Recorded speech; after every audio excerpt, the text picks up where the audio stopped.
కానా అనే ప్రాంతంలో యేసు ప్రభు వారు శరీరధారికి లోకానికి వచ్చినప్పుడు ఆయన చచ్చిపోయిన వాళ్ళు బ్రతికించారు, గుడ్డోళ్ళకు కళ్ళు ఇచ్చారు, పక్షవాయువుతో బాధపడతామని వారు లేపారు, చెవిటి వారు మగవారిని బాగు చేశారు, ఎన్నో అద్భుతాలు చేశారు. కానీ the first super natural thing is ఆయన వాటర్ టర్నింగ్ టు వైన్, నీళ్లను ద్రాక్షారసంగా మార్చారు. పెళ్లికి పిలువబడ్డారు, పెళ్లికి వచ్చారు.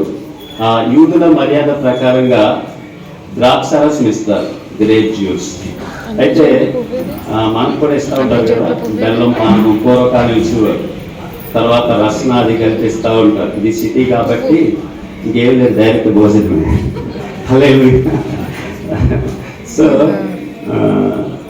అక్కడ ద్రాక్షరసం ఇస్తారు. పొరపాటును కనుక వచ్చిన అతిథులకు ద్రాక్షరసం ఇవ్వకపోతే, అడిగినంత ఇవ్వకపోతే అది చాలా ఇజ్జత్ అంటారు ఇక్కడ తెలంగాణ భాషలో చెప్పాలి, గౌరవం పోతుంది. ఇంకా చాలా అది ఇన్సల్టింగ్ మ్యాటర్. అలాంటి టైంలో ద్రాక్షరసం అయిపోయింది, ఏం చేయాలి? అక్కడ యేసు ప్రభు అన్నారు, ఆయన వైపు చూశారు. ప్రభు అన్నారు, అక్కడ 6 పెద్ద పెద్ద రాతితో చేయబడిన బాణలు, కుండలు, పాట్స్ ఉన్నాయి. ప్రభు అన్నారు, వాటిని నీళ్ళు దింపైన ఎదురు చెప్పకుండా వెళ్ళిపోయి నీళ్లు తీసుకొచ్చి అంచులు మట్టుకు పరిపూర్ణంగా నింపారు. విధేయత చూపించారు వాళ్ళు. నీళ్లు కావాలంటే, ద్రాక్షరసం కావాలంటే నీళ్లు వేయమంటారు ఏంటి అనలేదు, నీళ్ళు ఎక్కడి నుంచి ఏమంటారు అని చదువుకోలేదు. యేసు చెప్పిన మాట చెయ్యాలి. ఇప్పుడు మనకి ఏసే లేకపోయినా ఆయన వాక్యంలో ఉన్నది, ఆ వాక్యంలో ఏమున్నది అది మనం చేయాలి. అదే విధేయత అంటే, ఎదురు చెప్పకూడదు. వాళ్ళు అంచులు మట్టుకు నింపారట, పరిపూర్ణంగా దేవుని మాట విధేయత చూపించారు.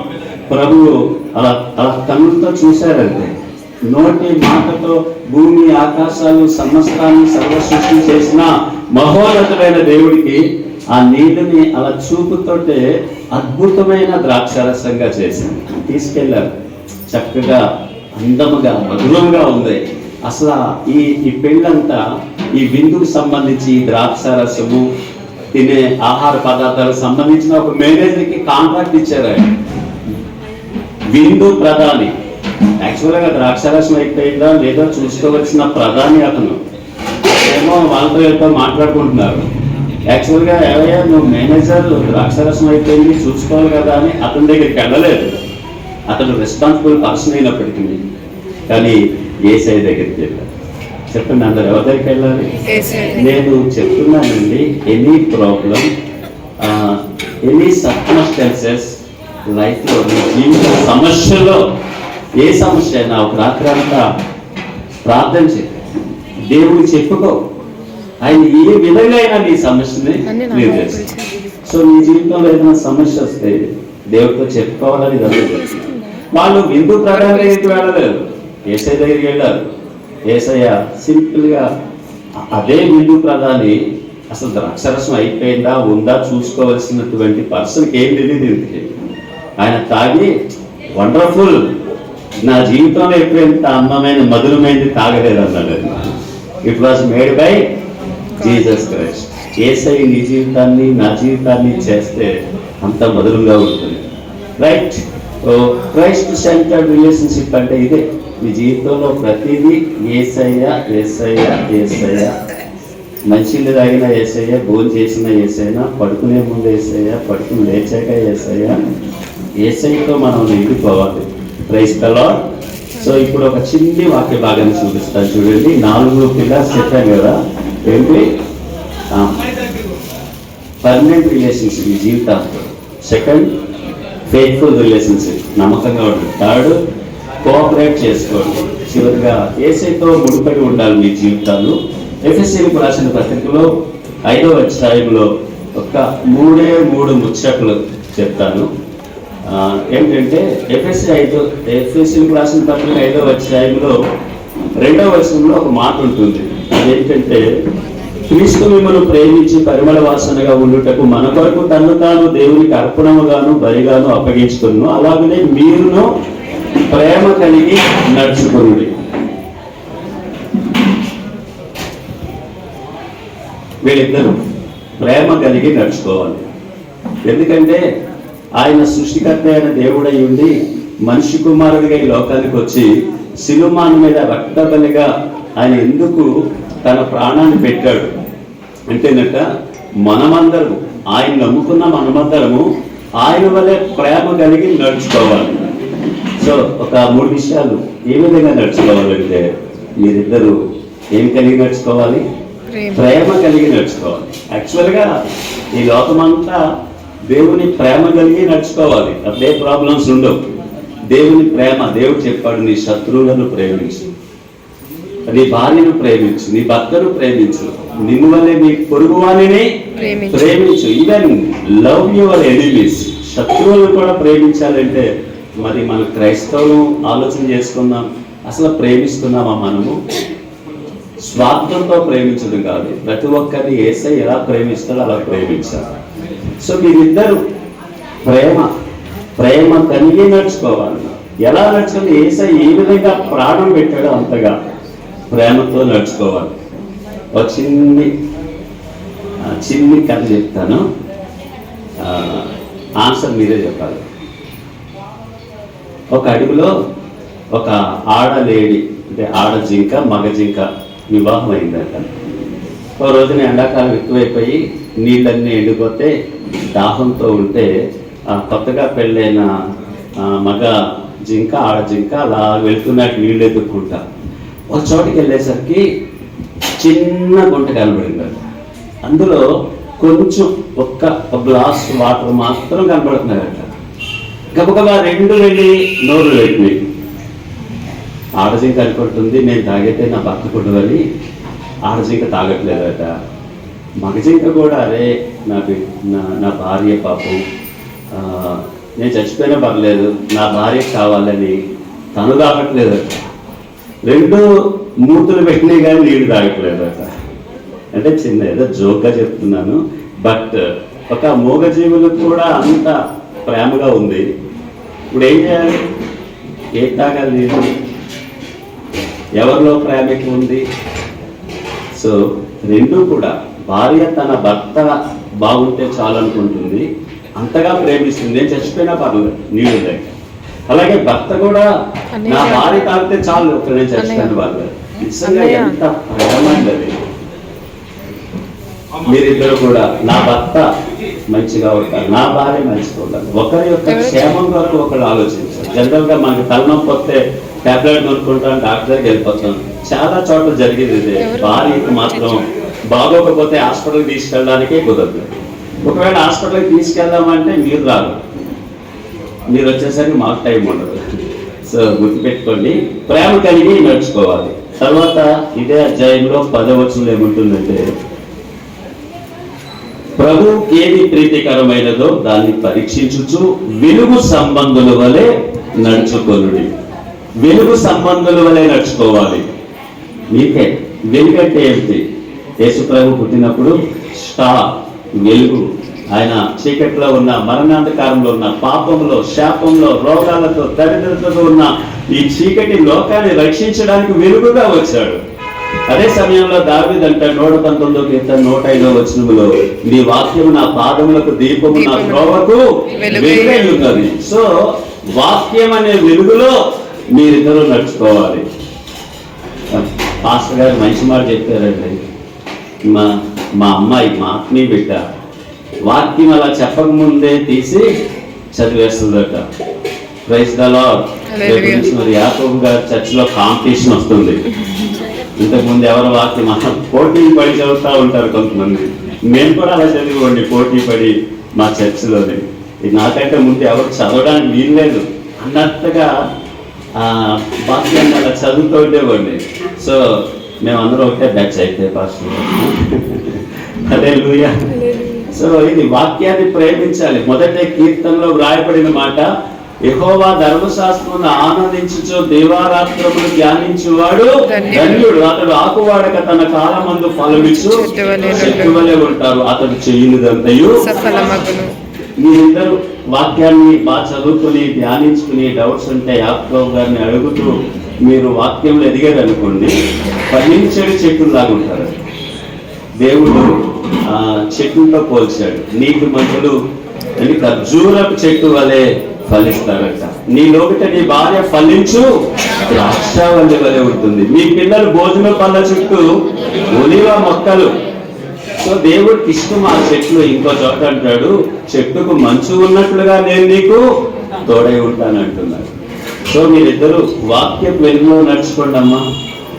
అందుకంటే గొప్ప ధన్యత లేదు. యెహోషువ అనే వ్యక్తి వాక్యాన్ని అనుసరించి నడుచుకున్నాడు, చదివాడు, బోధించాడు. కాబట్టే దేవుడు టైం లేదని నేను తొందర చెప్తున్నాను. దేవుడు మోషేకి తోడైనట్టు నీకు తోడై ఉంటాను, ఆ దేశాన్ని నీకు ఇచ్చేస్తాను, నువ్వు అడుగుపెట్టు ప్రతి ప్రదేశం నీకు ఇస్తాను అని చెప్పుతూ ఒక కండిషన్ పెట్టాడు. నా ధర్మశాస్త్రాన్ని చదువు, ధ్యానించు, బోధించు, దాని ప్రకారం నడుచుకో అన్నాడు. అదొక్కటే చేస్తే నువ్వు అడుగుపెట్టు ప్రతి దేశాన్ని నీకు ఇస్తాను అన్నాడు. మనం కూడా ఆ వాగ్దానాన్ని తీసుకోవాలి. ప్రతిరోజు వాక్యం చదువు, ధ్యానించు, నువ్వు అడుగుపెట్టు ప్రతి ప్రదేశం నీకు ఇస్తాడు దేవుడు. నువ్వు ఏది చేసినా ఫలించబడతావు. సో నేను అనుకుంటున్నాను, యెహోషువ దేవుడు చెప్పిన మాట ప్రకారం ఆ రోజుల్లో ఉన్న ధర్మశాస్త్రాన్ని బాగా చదివి ధ్యానించాడు. కాబట్టి బైబిల్ మొత్తంలో కానీ లేదా ఈ రోజుకి కూడా సూర్యుడా నీవు అయ్యాదోళ్ళు ఆగుకో, విగుల్లో ఆగుకో అంటే సూర్య చంద్రుల్ని దేవుడు ఆపేశాడు. స్తోత్రం చెప్తాము ఒకసారి. ఒక్క నరుడు అటువంటి మనవి చేయడం ఎవరు లేరు. కానీ దేవుడు ఆయన మాట విని ఒక రోజంతా భూమిని అలాగ ఆపేశాడు. సో ఆయన వాక్యాన్ని చదివి ధ్యానించాడు కాబట్టి దేవుడు ఆయనకు విజయం ఇచ్చాడని నేను నమ్ముతున్నాను. మీరు కూడా వాక్యం వెలుగులో నడుచుకోండి. ఇంకొక మాట నేను ముగిస్తున్నాను. ఓకే, 15వ వచనంలో ఉంటుంది. ఎఫ్ఎస్సి 5:15 దినములు చెడ్డవి కనుక మీరు సమయమును పోనీక సద్వినియోగం చేసుకోవచ్చు, అజ్ఞానుల వలె కాక జ్ఞానుల వలె నడుచుకున్నట్లుగా జాగ్రత్తగా చూసుకోవాలట. అమ్మా మిస్టర్ విజయ్, ఎలా నడుచుకోవాలి? అజ్ఞానుల వలె కాక జ్ఞానుల వలె. అప్పుడప్పుడు ఒకవేళ అజ్ఞానంగా ఉందనుకో, సజీవమైన ఏం చేయాలి? ప్రభు ఆమెకి జ్ఞానమీనైనా అని ప్రార్థన చేసుకోవాలి. ఓకేనా అమ్మా? నువ్వు కూడా అదే. ఎందుకంటే ఒకేసారి పరిపూర్ణులు కాలేరు. ఎంత జ్ఞానులైనా అప్పుడప్పుడు మూర్ఖంగా కూడా ఉంటారు. సో ప్రార్థన చేసుకోవాలి. అజ్ఞానుల వలె కాక జ్ఞానుల వలె నడుచుకోవాలట. నేను ఏలూరులో ఒక మ్యారేజ్ చేయడానికి వెళ్ళాను. మా ఆత్మీయ బిడ్డ సువర్ణ అని బిఎస్సి నర్సింగ్. ఆ పెళ్ళికి వెళ్ళి నేనే ఇలాగా వాక్యం కూడా చెప్పాను, పెళ్లి చేశాను. అయితే పెళ్ళి అయిన తర్వాత భోజనం చేస్తున్నాం. అక్కడ ఒక జడ్జి గారు వచ్చారు, క్రిస్టియన్ జడ్జి. పెద్ద ఏజ్ కాదు, 40 years ఉంటాయి. ఇద్దరు కలిసి భోజనం చేస్తున్నాం. ఆయన ఒక మాట చెప్పాడు, నాకు చాలా నవ్వు వచ్చింది. ఇది రిలేటెడ్గా చెప్పుతున్నాను నేను. ఆయన ఏమన్నాడంటే, పాస్టర్ గారు పెళ్ళై 1 year అయింది, ఓ భార్యాభర్తలు వచ్చి విడాకులు కావాలని పెట్టుకున్నారు, క్రిస్టియన్సే వాళ్ళు కూడా. నేను క్రిస్టియన్ జడ్జినే, వాళ్ళని ప్రైవేట్గా ఛాంబర్లో పిలిచి దేవుడు ప్రేమను బట్టి సమాధానం పలుకుదామని, కౌన్సిలింగ్ ఇద్దామని పిలిస్తే, ఏంటి అసలు ఈ సమస్య ఏంటి, దేవుని బిడ్డలు విడిపోవడం ఏంటి అని ప్రేమతో మాట్లాడేది. ఇలా మాట్లాడుతుంటే ఆ పెళ్ళికొడికి ఏదో చెప్పబోతుంటే పెళ్లి కుమార్తె ఫోన్ పెద్ద శబ్దంతో ట్రింగ్ ట్రింగ్ ట్రింగ్ అవుతుందండి. పెళ్ళికొడుకు అన్నప్పుడు ఈ ఫోనేనండి మాకు ఈ సమస్యల కారణం, విడాకులోకి వెళ్ళింది అన్నాడు. ఏంటంటే ఈయన జాబ్ చేసిన ఇంటికి వచ్చేసరికి ఫోన్ మాట్లాడుతూ ఉండేదంట. ఆపుతుందేమో అని చూస్తున్నాడు, ఆపట్లేదు. 1/2 గంట 1/2 గంట సేపు మాట్లాడింది. అలసిపోయి భర్త వచ్చినప్పుడు నేను తర్వాత మాట్లాడతాను, మా ఆయన గారు వచ్చారు చెప్పాలి కదా, మాట్లాడుతుంది. 2-3 సార్లు అయిన తర్వాత ఎందుకు అలాగే నేను వచ్చినప్పుడు అన్న కట్ చేయొచ్చు కదా అంటే, మా మావయ్య మాట్లాడాడు, మా అమ్మ మాట్లాడింది, మా తమ్ముడు మాట్లాడాడు, అంత మాట్లాడదా? మాట్లాడడానికి ప్రతిదానికి సమయము కలదు కదా. అలా 2-3 సార్లు చెప్పాడు. ఆ ఫోన్ ఇచ్చిపెట్టలేదా? నాకు తెలిసి సజీవమని అసలు ఫోన్ లేదనుకుంటున్నాను నేను. ఎందుకంటే మంచి ఫెలోషిప్, మంచి ట్రైనింగ్లో ఉందని నేను నమ్ముతున్నాను. కొంతమంది గురించి పూర్తిగా చెప్పక్కర్లేదు. డిసర్నింగ్ స్పిరిట్ అంటే వివేచన ఆత్మ నాలో కొద్దిగా ఉందని నేను నమ్ముతున్నాను. కాబట్టి దేవుడు made for each other. But దేవుడు వాక్యంలో చెప్తున్నాను, అజ్ఞానుల వలె కాక జ్ఞానుల వలె. ఆ సెల్ ఫోన్, మీకు ఐడియా సెల్ ఫోన్ నెట్వర్క్ కూడా ఒక స్లోగన్ పెడతారు, ఏంటి తెలుసా? An idea can change your life. Life change చేయట్లేదు, అది లైఫ్ని నాశనం చేస్తుంది. అక్కడ అప్పుడు ఆ జడ్జి గారు వాళ్ళు కౌన్సిలింగ్ ఇచ్చి మంచిగా ఉన్నాడని చెప్పి పంపించడం జరిగింది. సో ఎలా నడుచుకోవాలి? ప్రేమ కలిగి, వాక్య వెలుగులో, జ్ఞానంతో నడుచుకోవాలి. సో ఇంకొక మాట చెప్తున్నాను, ఇది ఆత్మ సంబంధమైన వాళ్ళు మాత్రమే గ్రహించగలుగుతారు. నేను యేసు ప్రభుని నమ్ముకోలేదు, నాకు హిందీ మ్యారేజ్ అయిన తర్వాత నమ్ముకున్నాము. అయితే టీజీఎస్ దినకరన్ గారు అంటే ఒక దైవజనుడు దేవుడి దగ్గర ఉన్నారు ఇప్పుడు, Jesus calls ministry. Stella Dinakaran అమ్మగారు ఒక రోజు వాక్యం చెప్తూ సాక్ష్యం చెప్పారు. ఆమె ఆ సాక్ష్యం ఏం చెప్పారంటే, మా పెళ్ళైన ఫస్ట్ నైట్ మేమిద్దరం దేవుణ్ణి ఆరాధిస్తూ, పాటలు పాడుతూ, ప్రార్థిస్తూ మ్యాక్సిమం దేవుడితో గడిపాము. ఏ విధంగా మనం దేవుడి కొరకు జీవించాలి, ఏ విధంగా ఆత్మను రక్షించాలి, ఏ విధంగా సంఘ క్షేమాభివృద్ధి కొరకు ప్రయాసపడాలి, మన లైఫ్స్ ఏ విధంగా జీవించాలి అని వాళ్ళిద్దరూ ఇంచుమించు ఫస్ట్ నైట్ అంతా ప్రేయర్స్లో గడిపారట. శుభమా అంటూ పెళ్లి చేసుకుంటే ఫస్ట్ నైట్లో ప్రార్థన అంటే రేట్ అనుకోండి. అందుకనే చెప్పాను నేను, ఆత్మ సంఘముతో చెప్పుచున్న మాట చెవి గలవాడు విదురుగాక. నేను ఆ టెస్ట్ మని విన్నప్పుడు ఏమనుకున్నానంటే, నా పెళ్లికి ముందు కూడా నేను మారుంటే, ఇలాంటి సాక్ష్యాలు వినుంటే, నేను నా వైపు కూడా నైట్ అంతా ఆల్నైట్ ప్రార్థన చేసుకుని ఆరాధన చేసి ఉంటే, నేను సేవ చేస్తున్నాను దేవుని దయని బట్టి, నేను కూడా దినకరన్ గారు అంత గొప్ప సేవ చేస్తున్నానేమో కదా అని అనిపించింది. So you have a chance, అర్థమైందా? సో ప్రార్థన ఇంతవరకు చెప్పిన అంశాలతో కలిపి మనం ఫస్ట్ రోజు నుంచి డే స్టార్ట్ విత్ ప్రేయర్. అందరూ ఈ ప్రార్థన లేకనే కుటుంబాల్లో, సంఘాల్లో దరిద్రత, సమస్యలు. అసలు మనం ప్రార్థన చేస్తే దేవుడు ఎంత గొప్ప కార్యాలు చేస్తాడు. సో మీరిద్దరూ మంచిగా ప్రేయర్ఫుల్గా నడుచుకోండి. దేవుడి మాటలు దీవించునుగా.